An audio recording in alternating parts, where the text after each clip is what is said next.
नमस्कार दर्शकों। चांदनी रात, घना अंधेरा और एक सुनसान सड़क, बीच में एक छोटी सी नदी बह रही है जिसका पानी न जाने क्यों हमेशा लाल दिखाई देता है। आपको सोचकर ही डर लगने लगा है ना? अब जरा सोचिए, अगर आप अकेले उस रास्ते पर चल रहे हो और अचानक आपको सुनाई दे अजीब सी चीखें जो कभी रुकती ही नहीं, क्या होगा? अगर आप महसूस करें कि किसी ने आपका नाम पुकारा हो लेकिन पास कोई भी ना हो।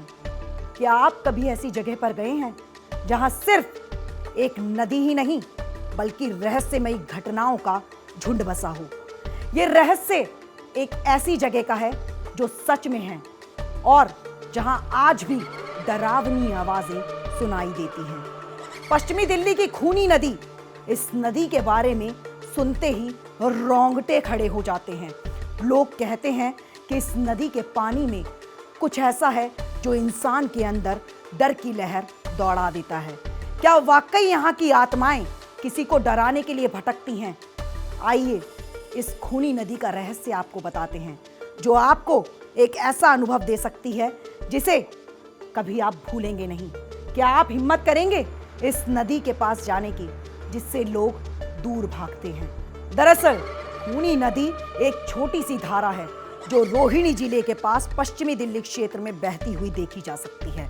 आसपास हरियाली से घिरी और शानदार नजारों वाली इस नदी को प्रेत बाधित माना जाता है।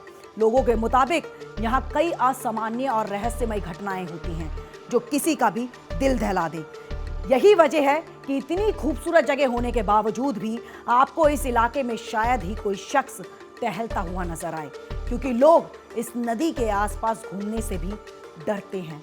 लेकिन लोगों का मानना है कि खूनी नदी के पानी को अगर कोई छू ले तो ये धारा उस शख्स को अपने अंदर खींच लेती है।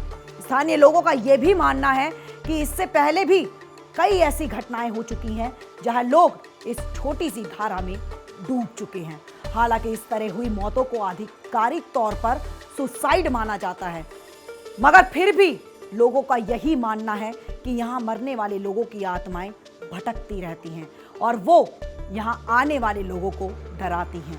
ये भी दावा किया जाता है कि अंधेरा होने के बाद धारा के पास चीखने चिल्लाने की आवाजें सुनाई देती हैं। यहाँ एक चौंकाने वाला तथ्य ध्यान रखने वाली बात यह है कि इस धारा की गहराई बेहद कम है, लेकिन फिर भी डूबने से होने वाली दुर्घटनाओं की संख्या ज्यादा है। लोगों का मानना है कि कभी भी इस जगह पर अकेले नहीं जाना चाहिए। आत्माएं हो या नहीं, मगर इस इलाके में कई मौतें हो चुकी हैं। ऐसे में सावधानी बरतना बेहद जरूरी है। बहरहाल जो भी हो, हमारा मकसद आपको डराना नहीं, बस आगाह और सतर्क करना है। तो चलिए, मैं मोनिका सिंह अब आपसे विदा लेती हूँ, लेकिन ऐसी ही रोमांचक और रहस्यमय खबरों को जानने के लिए जुड़े रहिए इंडिया डेली के डिजिटल प्लेटफॉर्म के साथ। धन्यवाद।